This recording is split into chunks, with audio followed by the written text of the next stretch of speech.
Okay, it's Jelly Bean Force once again talking about the old Fergie 30.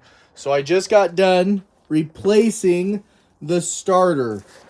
Some of y'all in the comments of the last short that I uploaded said that it was the starter that was making the problem for not letting it start up properly. The old one is right there.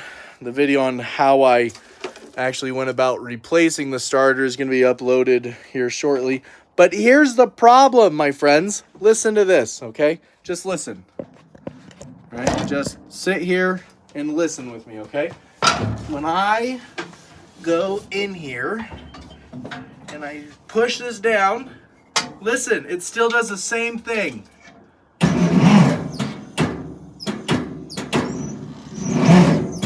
Nothing.